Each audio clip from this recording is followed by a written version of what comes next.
یقین جانیے لوگ روئے ہیں کل. اور جس وقت میں بھی خان صاحب کی سپیچ کا انتظار کر رہی تھی, everybody was waiting for him. Twitter دیکھ لیں آپ, فیس بک دیکھ لیں, انسٹاگرام دیکھ لیں, ہر کوئی انتظار کر رہا تھا, ان کے مخالفین بھی اور ان کے چاہنے والے بھی. لیکن جو ان کے چاہنے والے تھے, جو ان سے محبت کرنے والے تھے, وہ واقعی آپ دیدہ ہو گئے. اور ایک وقت کے لیے, ایک لمحے کے لیے میری ہارٹ بیٹ بھی بہت تیز ہو گئی جب قومی ترانہ بجایا جا رہا تھا اور اس سے پہلے قرآنی آیات پڑھی گئیں. وزیر اعظم پاکستان نے کل کس طرح سے اپنی قوم سے مخاطب ہو کر چند الفاظ کا جو ہے وہ انتخاب کیا, آئیے ذرا آپ کو انہی کی زبانی سنواتے ہیں. جب اقتدار مجھے ملا تو میں نے تب فیصلہ کیا کہ ہماری فورن پالیسی آزاد ہوگی. آزاد فورن پالیسی کا مطلب ہوتا ہے کہ وہ فورن پالیسی جو پاکستانیوں کے لیے ہوگی, ہمارے مفادات کے لیے ہوگی. اس کا قطعی یہ مطلب نہیں ہے کہ ہم کسی سے دشمنی کریں گے, ہم کسی کو کے خلاف ہوں گے, ہم کوئی اینٹی امریکن ہوں گے یا اینٹی انڈیا ہوگا یا اینٹی یورپین ہوں گے. میں تو سب سے پہلے, میں وہ پاکستانی ہوں, سب سے زیادہ ہندوستان کے اندر جو جانتے تھے اور جو رسپیکٹ اور میری دوستیاں تھیں وہ میں پاکستانی تھا کرکٹ کی وجہ سے. میں امریکہ کو بڑی اچھی طرح جانتا ہوں, ان کے پولیٹیشنز, ان کے لوگوں کو جانتا ہوں. انگلینڈ کو تو آپ اس طرح کہ میرا دوسرا گھر تھا ایک وقت, تو میں تو جانتا ہوں. میں نے کبھی یہ نہیں, کبھی کسی بھی انسانی معاشرے میں کبھی اس کے خلاف ہو ہی نہیں سکتا. ہاں, ہم ان کے اندر جو ان کی غلط پالیسیز ہے اس کی میں تنقید کرتا ہوں. وزیر اعظم پاکستان عمران خان صاحب پورے اعتماد, اور جس طریقے سے انہوں نے گفتگو کی اور کہا کہ جو ایک سازش ہو رہی ہے, جو عالمی سازش ہے جس میں کچھ اپنے بھی ہیں جو کہ شریک ہو گئے ہیں, تحریک عدم اعتماد کی طرف اشارہ ہے خان صاحب کا. کہتے ہیں اس کو ناکام بنائیں گے. یہ بھی انہوں نے کہا نہیں سیکھا کبھی ہارنا, نہیں سیکھا کبھی جھکنا. جو خود نہیں سیکھا وہ چاہتے ہیں عوام بھی بالکل اس طرح سے سوچے کہ نہ جھکنا ہے, نہ اس طرح سے گھبرانا ہے, نہ ہار ماننی ہے, لڑنا سیکھنا ہے. تحریک عدم اعتماد سے متعلق انہوں نے کہا اتوار کا دن پاکستان کے لیے فیصلہ کن دن ہوگا. بتا دیا انہوں نے کہ تحریک عدم اعتماد پر ووٹنگ اتوار کو ہوگی, مقابلہ کریں گے, استعفیٰ نہیں دیں گے. وہ کہتے ہیں کہ کچھ لوگوں نے کہا خان صاحب استعفیٰ, انہوں نے کہا نہیں دوں گا استعفیٰ. اور اس خطاب سے پہلے کا جو معاملہ ہے وہ بھی بڑا اہم ہے. قومی سلامتی کمیٹی کی بات کرتے ہیں.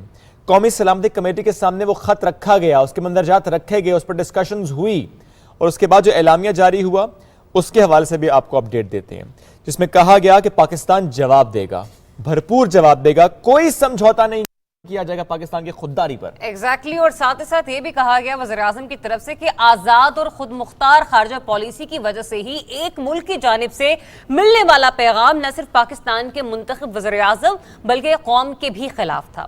اس پیغام میں دھمکی دی گئی کہ عمران خان اگر وزیر اعظم رہتا ہے تو نہ صرف تعلقات خراب ہوں گے بلکہ پاکستان کو سنگین نتائج کا بھی سامنا کرنا پڑے گا.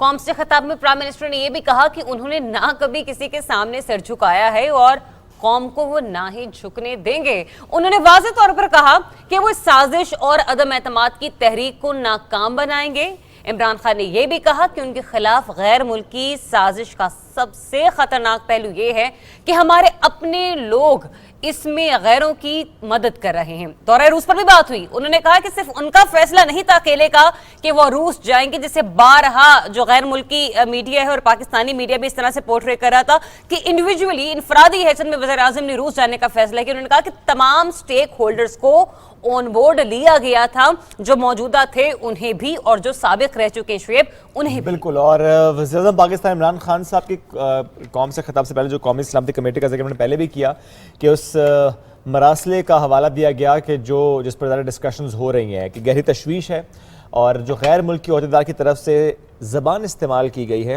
وہ غیر سفارتی ہے. وہ جو جملے استعمال ہوئے ہیں, الفاظ کا چناؤ ہے, وہ غیر سفارتی ہے.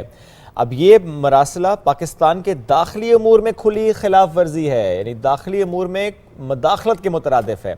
اب یہ کسی بھی حالت میں قبول نہیں ہے. اس پر باقاعدہ سفارتی ذرائع سے سخت احتجاج ریکارڈ کرایا جائے گا. عمران خان صاحب کی زیر صدارت قومی سلامتی کمیٹی کا جو اجلاس تھا, یہ 37واں اجلاس تھا, وزیر اعظم ہاؤس میں منعقد ہوا تھا, اور اس کے بعد اس کا اعلامیہ جاری کیا, اور اس میں وفاقی وزراء موجود تھے. وزیر برائے دفاع تھے, توانائی کے وزیر تھے, فواد چودھری صاحب تھے, وزیر خزانہ تھے, انسانی حقوق, منصوبہ بندی و ترقی,